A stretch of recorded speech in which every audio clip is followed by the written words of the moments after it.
So I'm going to start off by making a cup of tea. This is a cinnamon and black tea from Elevate Teas. It's really nice for winter. I'm also adding this ginger syrup that I made, a homemade ginger syrup. Let me know if you'd like the recipe in the comments if you want to make it yourself. And I also like to add an orange slice since that's also associated with the winter solstice. Hello everyone, welcome back to my channel. If you're new here, welcome. I make videos about witchcraft, paganism, spirituality, and other related topics, so feel free to hit subscribe if that sounds like something interesting to you. Today's video is going to be all about the winter solstice and the pagan origins of the winter solstice, as well as how you can celebrate if you choose to do so. So this year in 2020, the winter solstice starts on the 21st of December, but the starting date really depends on the year. So it's always good every year to kind of look into the starting date of the winter solstice. Nowadays the celebrations of that by pagans and neo-pagans is a little more fluid, I think. So there's no like set rule. However, a lot of pagans like to celebrate as much authentically as their tradition was. So Norse pagans will celebrate as much as like the original Norse pagans celebrated as possible.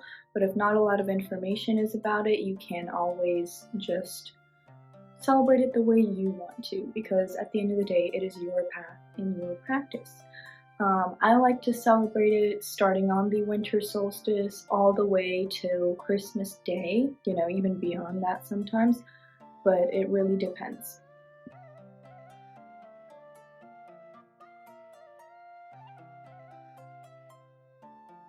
So let's start with the Roman celebration of the winter solstice, also known as Saturnalia. It began on December 17th and lasted several days, and it was mainly in honor of the god Saturn, who was associated with agriculture. And it is believed that the tradition of gift giving during Christmas may have originated here, because they had gift giving during this time. The tradition of kissing under the mistletoe also originated here, with the fertility rites underneath the mistletoe. The Romans would also decorate their houses with greenery, and as we go on throughout this video, we'll notice that this is kind of a theme throughout winter solstice celebrations throughout different cultures and different time periods. They also may have used metal ornaments representative of Saturn or their patron deity of the family. Next, let's talk about Yule, which was the Norse celebration. Now, the Norse lit bonfires, and they'd also light a Yule log. And this would be an entire tree, and it would also be lit along with the remains of last year's Yule log, as it was seen as bad luck to burn down the complete Yule log. So you'd burn it, but just so there remains, and then you'd burn the rest of the remains along with the new Yule log the next year, and people still do this today. The Norse and Germanic people would also bring trees inside and decorate them. In ancient Germanic traditions, people would light candles all over the house as well as on pine trees. In ancient Egypt, the return of Ra was celebrated, and they'd also celebrate the god Horus. In Celtic traditions, it was known as Alban Arthan, and Druid priests would ritually gather mistletoe in celebration, according to Pliny the Elder, or Pliny, I'm not really sure. Celts would also use a log. They would light a log to banish evil spirits and to bring luck within the coming light half of the year. In Wiccan traditions, it is believed that there's a battle between the Oak King and the Holly King. And in this time of the year, they battle it out, and the Holly King would give up his throne to the Oak King, ushering in the light half of the year.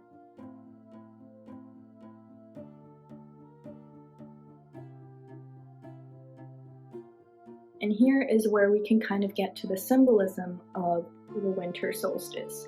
The winter solstice is the last longest day of the year. After this point, the days are going to be getting longer and longer rather than shorter and shorter, meaning the sun is going to be coming back and the light half of the year is coming rather than the dark half of the year. And so it's kind of celebratory of the return of the sun, a lot of solar themes. Notice how we decorate our trees with balls, right? These kind of orbs. These could be representative of solar energy. You can also use dried orange slices or lemon slices. Those are very much representative of solar energy. Berries could also be representative of that.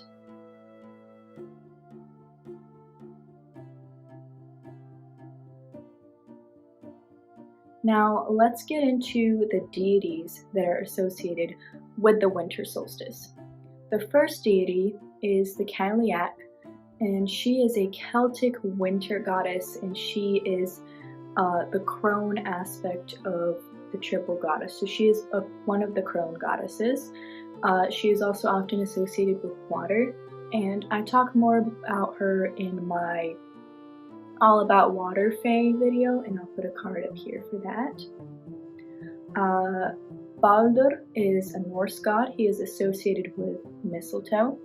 His mother, Frigga, asked all of nature to promise not to hurt him, basically casting a spell of sorts, but overlooked mistletoe. Now Loki, the trickster god, fooled Hodur, who was blind, into killing Baldur with a spear made of mistletoe. Later on during Ragnarok, Baldur comes back, but that is why he is kind of associated with mistletoe. There's also Bonadia, who is a fertility goddess, and she was a Roman, lesser-known fertility goddess, and only women were allowed to enter their rites. In fact, to the point where even the mention of men was banned and men were not allowed in. And her annual festival was held in early December. Next we've got Dionysus, and his festival held in his honor by the Greeks was Brumalia, and it was held in his honor every December. And Dionysus is the god of wine, and he's kind of he liked to party. You can look into the cult of Dionysus and the stuff they would do, but this isn't really the right time to talk about that, and I don't want to get demonetized. Actually, I'm not even monetized yet, so technically I could talk about it, but you can look it up yourself. We've also got Odin, and he is a very important deity associated with Yule, because in some stories he gave gifts to his people, and he would be on Yuletide, of course, and he rode a flying horse. And who does that remind you of? Does that remind you of this guy? Yeah, so it is possible that Odin was a very early form of Santa Claus, then came St. Nicholas, and then the Coca-Cola company kind of pioneered the modern interpretation of how Santa looks, but Santa may very well have origins with the Norse god Odin.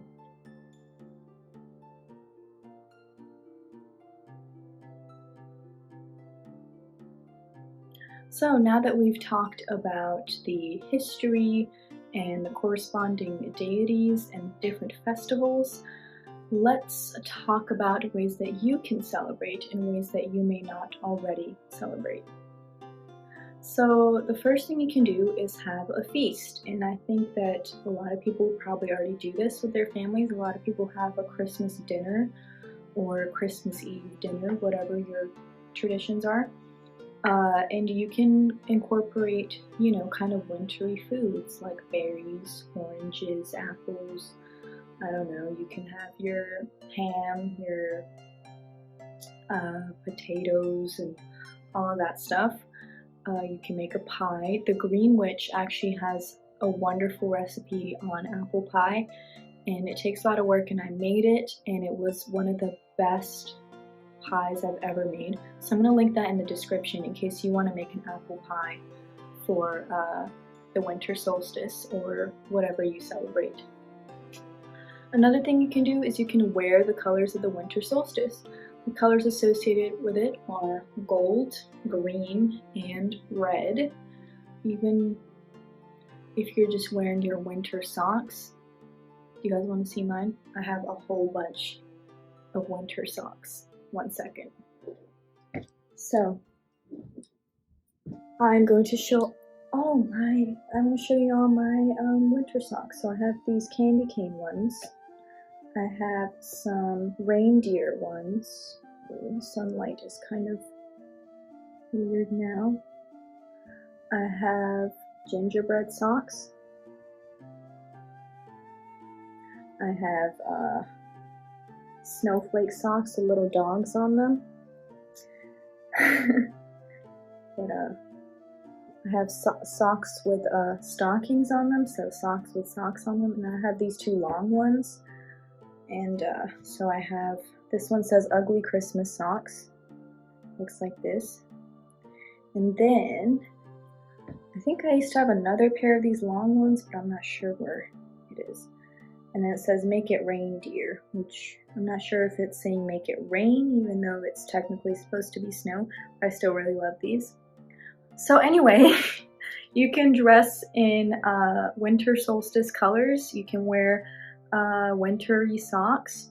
Even if you don't have socks that have like these kind of cute Christmas designs on them, you can always just wear a pair of red socks, or one red and one green sock, or whatever you have. You can do, you know, your makeup in Yule colors if you wear makeup. Anything like that. Another thing you can do is light a Yule log. So there's a lot of stuff online for how you can make one. You can even make a miniature, like a Yule stick, and you can light that. And I'll try to link stuff below for how you can make a Yule log. And if you can't light like a big log, you can always just make a Yule stick or something like that. You can light a candle, just like you could light a red, green, and gold candle, or you could just pick one of those colors and focus on your intentions for the upcoming light half of the year. You can, if it snows in your area, you can gather up some snow in a bowl. And you can gather up some snow in a bowl. You can also light a candle if you want next to it. And as it melts, you can focus on your intentions for the upcoming light half of the year and just help usher in the spring and the warmth if you want to do that. Any kind of snow magic is great during this time. So here in my water magic book of shadows. So snow and ice water is good for if you want to freeze it, it's good for binding, and if you're thawing it, it's good for getting unstuck. So another really great snow kind of spell is that as it thaws, you can put a petition in there or some kind of representation of you getting unstuck and just focus on that. So that's another good spell that you can do. You can decorate your altar, you can decorate your home, you can gather evergreen from outside. Good plants for the winter solstice are holly, mistletoe, pine, any kind of evergreens. Juniper works as well, acorns, just depending on your area. So if your area has a lot of juniper, use a lot of that. If your area has a lot of pine, use a lot of that, you know, because a lot of witchcraft is about connecting with your surroundings rather than just doing whatever someone else does. So if your area has a lot of snow, you can use snow in your magic. Stuff like that. You can also use crystals, so clear quartz crystals. Sorry about the sunlight. Yeah, the clear quartz crystals for decoration, and they can kind of represent ice or icicles, which is really nice, really pretty. Or you could use crystals, white crystals like these, and these can kind of represent snow. I really like using decorations representative of nature and stuff like that, so that's always good. You can do a painting. Actually, my grandmother made this for me. She paints a lot. She's so wonderful. But if you paint, which I'm probably going to be doing this, I haven't done this yet though, even though I paint. But if you paint, you can make a winter painting or a Yule painting where you put in your intentions for the upcoming light half of the year into the painting and then hang it up in your room. That's really, really wonderful. You can work on your manifestations, make a vision board for the upcoming light half of the year. Go outside, take a walk, and really connect with nature and kind of that sense of it being the last shortest day of the year. Stuff like that is really, really wonderful for Yule. And of course, a lot of kitchen witchery is great. So you can string together things. So you can string together popcorn, cranberries. You can even string together, juniper berries, holly leaves, or whatever you want, and then imbue them with their intention. So you can imbue them with prosperity, you can imbue them with protection, you can imbue them with abundance and wealth and all of that. And you can put that on your Christmas tree or hang it up in your home or hang it up over your altar or something like that. So that could work. You could even do a ritual bath. So I actually have a book that has something. I actually have a couple books that have ritual baths for this. So I hope the lighting's improved because the sunlight's been here forever and it's kind of been beating down. It's kind of annoying, so I'm sorry it took me so long to do that, but okay, let's take a look. So in this book, Water Witchcraft by Annwyn Avalon, this is one of my favorite books, and if you're interested in water witchcraft, I 100% recommend it. So for the winter solstice bath, it says combine 3 pinches of peppermint with some freshly fallen snow and add to your bath. You can substitute crushed ice if you live in a warm climate, which is really wonderful because those things are so accessible. Like peppermint and then some snow or crushed ice, that is so accessible. And then I believe this book, The Green Witch by Arin Murphy-Hiscock, which I also adore. This is one of my favorite books as well. I believe this may also have a ritual bath. So this book has an ice ritual for the winter solstice. It says this ritual is a physical reminder that spring will always follow winter. If you live in a region with no snow, make a batch of ice cubes prior to the ritual and use those. Perform this ritual in your home, at your altar, or wherever you feel comfortable. You'll need a bowl, preferably metal, ice cubes or chunks of ice and snow from outdoors, candles, red, orange, or yellow in a candle holder, matches or a lighter. Place the snow or ice cubes in a bowl and sit or kneel next to it. Light the candle and place it behind the bowl so that you can see the flame's reflection dancing in the ice or snow. Say, as the season turns and the sun shines, I hail the light that returns to the land. Darkness ebbs, light again flows, and day by day the land will grow warm. Welcome again, bright sun. May your beams caress the land and transform ice to water, snow to rain, cold to warmth, and winter to spring again. Allow the snow or ice to melt until it is water. Look at the reflection of the candle flame on the water in the bowl and think about the warmth of the sun. Feel the energy of the snow as it melts, the energy of the flame as it emits light and heat. Observe the communication between the two. When you are finished, pour the water outside at the base of the tree. So personally, I'm probably going to be doing some kitchen witchcraft, maybe some winter solstice crafts, maybe candle magic, maybe that ritual bath I talked about, painting, and spending time with my family. So let me know what you all are doing for the winter solstice or whatever it is that you celebrate during this time of year, if anything. And I hope this video was informative. I hope you all enjoyed this video, and I hope you all have a wonderful holiday season. And thank you for hanging out with me today. I love you all. Blessed be. Bye.